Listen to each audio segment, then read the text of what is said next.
முதல்ல மும்மொழி கொள்கைன்றத பப்ளிக்கு நான் கிளியரா சொல்ல விருப்பப்படுறேன். மும்மொழி கொள்கைன்றது ஆங்கிலம், தமிழ், அடுத்ததா நம்ம விருப்ப மொழி. நல்லா கேட்டுக்கணும், நம்ம விருப்ப மொழி. இதை நான் மறுபடியும் வலியுறுத்தி சொல்ல காரணம் என்னோட விருப்ப மொழி. நான் ஹிந்தி படிக்கணும் நான் விருப்பப்பட்டா நான் ஹிந்தி படிப்பேன். நான் மலையாளம் படிக்கணும் நான் விருப்பப்பட்டா நான் மலையாளம் படிப்பேன். நான் தெலுங்கு படிக்கணும்னு விருப்பப்பட்டா தெலுங்கு படிப்பேன். என்னோட விருப்ப மொழியாக தேர்ந்தெடுத்து அரசாங்க பள்ளியிலையும் முன்மொழி கொள்கையை கொண்டு வரணும்ன்றதுதான் மத்திய அரசாங்கம். எங்கள் பாரத பிரதமர் இப்ப இருக்கிறாரு பாத்தீங்களா, அவர் உண்மையிலே நல்ல மனுஷன். எல்லா மக்களுக்கும் நல்ல தரமான கல்வி கிடைக்கணும்ன்ற ஒரு நல்ல எண்ணத்துல கொண்டு வந்த நல்ல ஸ்கீம் இது. இதை செயல்படுத்தணும். இதை செயல்படுத்தினா மட்டும்தான் வருங்காலங்கள்ல வரக்கூடிய குழந்தைங்களும் இளைஞர்களும் இந்த இந்திய நாட்டுக்கு மிகப்பெரிய தூணாக இருந்து அரணாக இருந்து மற்ற நாடுகளை விட நம்ம நாடு வளர்ச்சி அடைஞ்சு வல்லரசாக மாறும். அதுக்கான நல்ல ஒரு விஷயம் தான் இது. மும்மொழி கொள்கைன்றது அவசியம் தேவை. நல்லா கேட்டுக்கோங்க. இது யாரும் எங்கேயுமே தவறா பயன்படுத்தாதீங்க. தனியார் பள்ளியில பாத்தீங்கன்னா மும்மொழி கொள்கை இருக்கு. அதுவும் இப்ப இருக்கிற அரசாங்கத்துல இருக்கக்கூடிய பல பேரோட நிறுவனங்கள்ல கல்வி நிறுவனங்கள்லயே மும்மொழி கொள்கை இருக்கு. புரியுதுங்களா? அப்படி இருக்கும் போது அரசாங்க பள்ளிகள்ல ஏன் வரக்கூடாதுன்னு தடுக்கிறீங்க? எதுக்காக? ஏன்னா உங்க பள்ளியில வருமானம் குறைந்துவிடும். அரசாங்க பள்ளியில் படிக்கும் மாணவர்கள் அனைவரும் புத்திசாலி ஆயிடுவார்கள். அப்போ அவங்க எல்லாம் அறிவு பெறக்கூடாது. ஏழை மாணவர்கள் நல்ல கல்வி கற்க கூடாதா?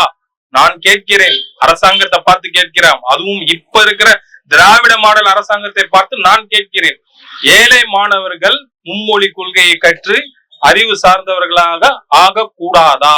முதல்ல மும்மொழி கொள்கைன்றத பப்ளிக்கு நான் கிளியரா சொல்ல விருப்பப்படுறேன். மும்மொழி கொள்கைன்றது ஆங்கிலம், தமிழ், அடுத்ததா நம்ம விருப்ப மொழி. நல்லா கேட்டுக்கணும், நம்ம விருப்ப மொழி. இதை நான் மறுபடியும் வலியுறுத்தி சொல்ல காரணம் என்னோட விருப்ப மொழி. நான் ஹிந்தி படிக்கணும் நான் விருப்பப்பட்டா நான் ஹிந்தி படிப்பேன்.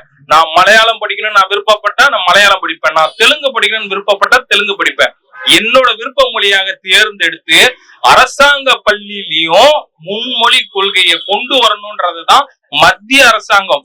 எங்கள் பாரத பிரதமர் இப்ப இருக்கிறாரு பாத்தீங்களா, அவர் உண்மையிலே நல்ல மனுஷன்.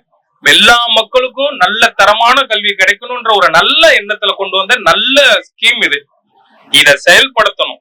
இதை செயல்படுத்தினா மட்டும்தான் வருங்காலங்கள்ல வரக்கூடிய குழந்தைங்களும் இளைஞர்களும் இந்த இந்திய நாட்டுக்கு மிகப்பெரிய தூணாக இருந்து அரணாக இருந்து மற்ற நாடுகளை விட நம்ம நாடு வளர்ச்சி அடைஞ்சு வல்லரசாக மாறும். அதுக்கான நல்ல ஒரு விஷயம் தான் இது.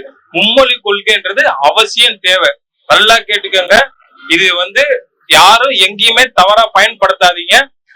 தனியார் பள்ளியில பாத்தீங்கன்னா மும்மொழி கொள்கை இருக்கு. அதுவும் இப்ப இருக்கிற அரசாங்கத்துல இருக்கக்கூடிய பல பேரோட நிறுவனங்கள்ல கல்வி நிறுவனங்கள்லயே மும்மொழி கொள்கை இருக்கு. புரியுதுங்களா?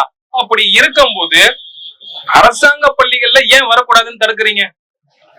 எதுக்காக? ஏன்னா உங்க பள்ளியில வருமானம் குறைந்துவிடும்.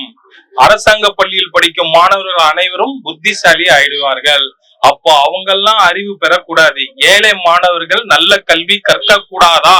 நான் கேட்கிறேன், அரசாங்கத்தை பார்த்து கேட்கிறேன். அதுவும் இப்ப இருக்கிற திராவிட மாடல் அரசாங்கத்தை பார்த்து நான் கேட்கிறேன்.